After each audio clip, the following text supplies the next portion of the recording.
Good morning and welcome. It is Thursday, the 21st of April. I am Flatcap Callum and I'm hoping you are all very, very well.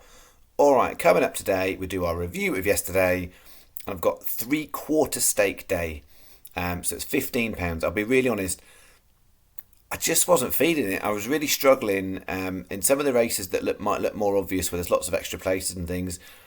I just wasn't finding anything. So I've got 9 horses. And 2 lucky 15s and 1 win single on its own is what I've come up with today across the 3/4 stake. But yeah, I don't know what it was. There's a lot of racing going on. There's quite a number of races, particularly in Ireland, paying extra places. I just wasn't feeling it. So I'm not saying what I've got today is bad. I'm just saying I found it a little bit difficult in some of the races that might look more obvious. So I've had a little look around less obvious races, shall we say. Okay, yesterday, not good is the headline from yesterday. So we were 20 on and 384 back is what I got. So a loss of 16-16. So we've not started the week in good shape at all. Obviously on the back of last week, ended up being really decent. Channel's very profitable overall, but the last 3 days of this week, Monday, Tuesday, Wednesday, we are running at about £30 loss. So not a good start, but not the end of the world. It's not unrecoverable. We'll see. What did we have? So it started off really nicely. So Where's Diana ended up drifting to 25-1, which really, really surprised me. The form was decent. I thought 14 was a good value price. I kind of imagined it would probably stick about that. So really surprised. And then Obi Joe also then placed, and that drifted a little bit to 11s. So it was looking like that bet was building, and then the next two didn't oblige. So it was a place double, and that was the best we got yesterday. So if you did get best price guarantee on those, you will have got a better return than I did on the channel. So that was as good as it got there, and that was about it. My Box Max was second. The others weren't close enough, and that was really, really bad.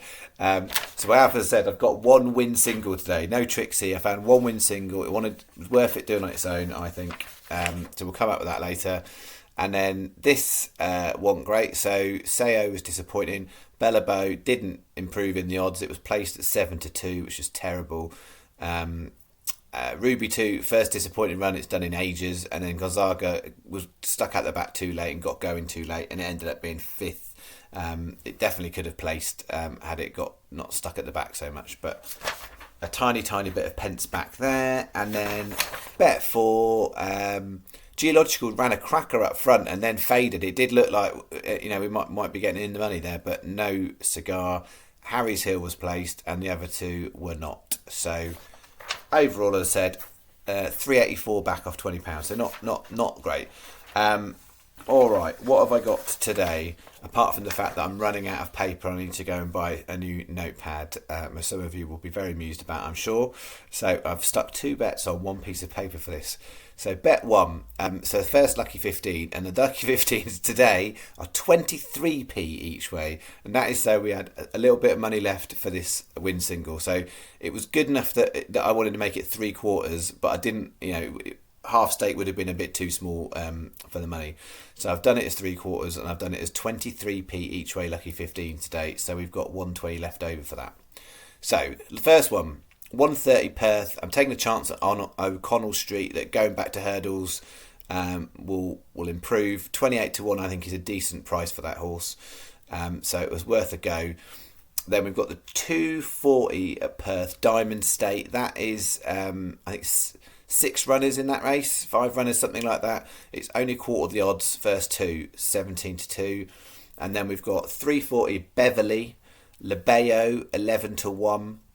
And then the 537 Chelmsford, that is another 5 or 6 runner race, paying quarter of the odds, full intention 17-2. So as I said, I'm not gone for the most obvious races. So legs 2 and 4 there are both, we need to get them in the first 2.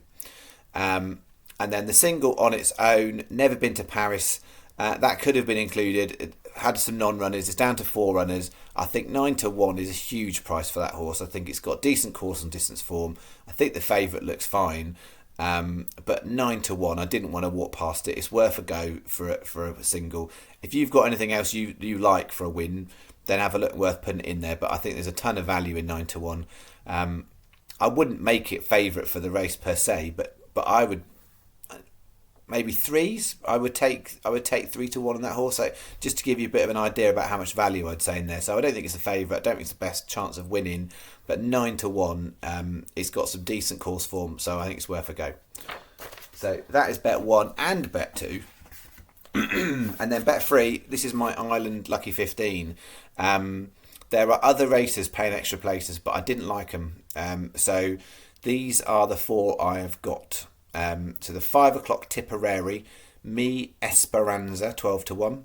I've then got the 5:45 Kilbeggan, Crimson Chief, 14-1. The 6:15 Kilbeggan, Moonlight Symphony, 14-1. And the 7 o'clock Tipperary, Rocket Carnival, 16-1. And that is, again, a 23 pence each way Lucky 15. So that is my bets, 1, 2, 3. Word in the golf, it hasn't started yet. So the stuff over in America wouldn't have started yet, not due to. And then I think there's been some sort of weather delay for the ISPS Hand Championship in Spain, because it was due to start first thing this morning. It hasn't. I've had a look. I can't see anything specifically saying that, but I'm pretty sure they were due a bit of stormy wind. So maybe that's what it is. But it hasn't started yet. So we will look forward to them when it does. And that is what I've got for you. Tomorrow's another busy day's racing, so we'll see where we get to. And we'll see where we get to those. As I said, I wasn't feeling it. I'm not saying those are bad bets or I didn't like the horses. But there wasn't anything really, really sticking out. And I'm not going to put horses out for the sake of it. And I wouldn't ever put a horse out because the race structure is right. So sometimes you look at the race structure and you go, that is giving you an advantage as a punter to do that. Therefore, you want to really find something because you've got a better chance of getting something back on that race than other races.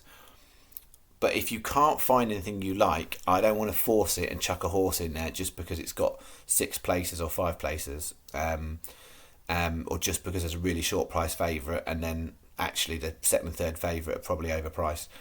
I'm not going to do it. So I'm only picking horses I'm happy and I'm comfortable with. That's what I've got.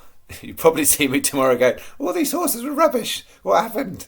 But they were the ones I liked today. So there we go. I'm going to stop chatting.